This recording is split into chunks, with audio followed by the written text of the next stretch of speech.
በዚህ ልክ ግን ሄርሜላን ኤፍሬም ለምን እንደተጠመዳል እኔ ግራ ግብት ነው ያለኝ ማለት ነው። ይወድማስ በጣም ነው የደነገጠችው። እንግዲህ አብርሃምን ኤፍሬም ሲታገለው ነበረ። እሷን ደግሞ እጇን ጥብቅ አድርጎ ይዞ እሷ ደግሞ እንዲለቃት ትታገላለች። አብርሃምም ደግሞ ፍልት ነው ያለው እና ለሷ ብሎ ያው ከወንድሙ ጋር እየተጣላ ነው። በጣም ነው የተጣሉት ማለት ነው። በጣም ከባድ ነው። እሱም ብሎታል አሁን ለመጣች ሴት እኔን ወንድምህን በዚህ ልክ ወይ ብሎታል። በጣም ተሰምቶታል ማለት ነው። ምን ምስጢር እንዳለ ብቻ እኔ ግራ ነው የተገባኝ ማለት ነው። በጣም ነው እየተናደደ ያለው ኤፍሬም። ይቅርታ ተባብለው ነበረ እንግዲህ ይቅርታውን ደግሞ እኔ እሷን ማዘናጊያ መንገድ ነው እያለ ነው ኤፍሬም። ሄርሜላን ለማዘናጋት ነው እንጂ ከልቤ ቅርብያት አይደለም። የሌላ ሰው ባል ቀምተሻል እያላት ነው።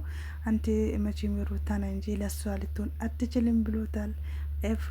አብርሽም ደግሞ እኔ መቼም ሩታ መሆን አልችልም እያለ ነው ማለት ነው። በጣም ግብ ግብ እየፈጠሩ ነው። ምክንያቱም ግራ ግብት እያለኝ ነው። ለምን እንደሆነ ምን እንደደበቀችው ነገር ይኖር ብራንክ ይሁን ብራንክ ሊያደርጉ ይሁን እኔ አላቅም ማለት ነው። በዚህ ልክ ኤፍሬም እንደዚህ መሆኑ በጣም ነው እኔ ራሱ ግራ የገባኝ ማለት ነው። በነገራችን ላይ በሰዓቱ ያው ቀለበቱን ሲያረግላት ሰርፕራይዝ ሲያረግላት ብዙ እንጂ ማናቸውም አልነበሩም። ወንድሞም ራሱ ሰርፕራይዝ ነው የሆነው ታላቅ ወንድማቸው ማለት ነው። እንዴት ነው ያለው አንዱን ነገር ሳትቋጭ እንዴት ወደ ሌላ መንገድ ትጀምራለህ ያለው ነበረ። አስቡት እስኪ ወንድሙን እንዴት እንደሚያደርገው በጣም ከባድ ነው። እሱ ደግሞ የሚታገለው ሄርሜላ ትውጣና ውጭ ላውራት ፍቀድልኝ ሊቀቅልኝ እያለው ነው። አብርሽ ደግሞ ነው በጭራሽ አንቲ ትወጣለህ እንጂ እሷን ይዛ አትወጣም እያለው ነው። እንግዲህ እየታገለው ነው። በጣም ከባድ ነው። አስቡት እስኪ ወላሂ ያ አላህ እሷ በህይወት ገብታ ነው ልጅህን እያለው ነው ማለት ነው። አብርሃም ግን ምንም አልተዋጠለትም። እሷን እንዳትነካብኝ እሷን ማንም እንዲነካት አልፈቅድም እያለ ነው ማለት ነው። እሱም በጣም ቴንሽን ሆኗል። አስቦት እስኪ ገፍትሮ እንዴት እንደሚያወጣው። እሱም ግን አሁን እንደዚህ ሆኖ የተደበቀ ምስጢር ካለ ግን በጣም ጉድ በጣም ከባድ ነው ማለት ነው። እሷም ደግሞ ምንም የደበኩት ነገር የለም እያለች ነው። በነገራችን ላይ ባለፈውም ኤፍሬም ከሆነ ጓደኛው ጋር ሰርፕራይዝ አድርጓታል። ምክንያቱም ብራንክ ማለት ነው። ከሌላ ወንድ ሰው አይችሻለሁ ብሏት ነበረ። እሷ ደግሞ አላየኝም ብላ ግግም እያለች ነበረ። በስነ ስርዓት ቁጭ አርጋ እንደተማረ ሰው ቁማ እያወራችሁ ነበረ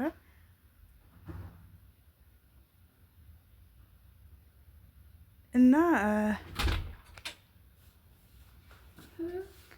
እያወራችሁ ነበረ እና እሱም ደግሞ መጀመሪያ በጣም ነበር ፍጥ ፍጥ ያለው። በኋላ ግን ከልጁ ጋር እንጣላለን ምናምን ስላት ኧረ በእናትህ በእኔ የመጣ እንዳትጣላ እሱ ነው ያለኝ ከሌላ ሰው ጋር አይቻታለሁ ሲለኝ ነው በጭራሽ እሱ ተሳስቶ ሰው ሊለው ብሎት ይሆናል እንጂ እሱ በጭራሽ ነው እንዲለኝ አይችልም።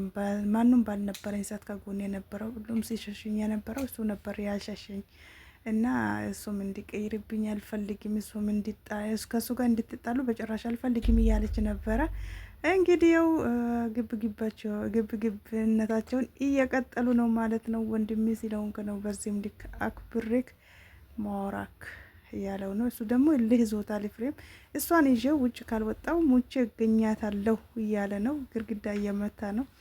ተው በረድ በል እንግዲህ ነገሩ ምን እንደሆነ እኛም ግራ ገብቶናል። እስኪ መጨረሻውን ለማየት ያብቃን። ምን ሊያሳያት እንደሆነ እኔ አላቅም። ውጭ ብቻ አንዴ ፍቀድልኝና ውጭ ይዣት ሊውጣ ከዛም በኋላ ግን ሁሉንም ይነግርሃለሁ። አሁን አልገባህም፣ ነገሩ አልገባህም፣ በአንቴ እየተጫወተችብክ ነው እያለው ነው። ብቻ ነገሩ እኛንም ግራ አጋብቶናል። እስኪ መጨረሻቸውን ለማየት ያብቃን ማለት ነው። ፍሬም ራሱ በጣም ነው እንትን የተናደደበት ማለት ነው።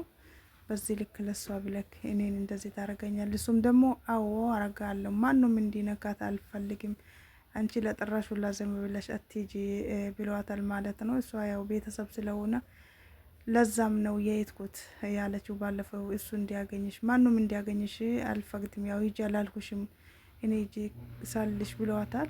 እሷ ያው ቤተሰብነታችን እንደቀጠለ ነው፣ በቤተሰብነት መልክ አይቸው ነው ብላ ነበረ። እንግዲህ መጨረሻው ምን ይሁን ብራንክ እውነት ለማየት ያብቃን ባይ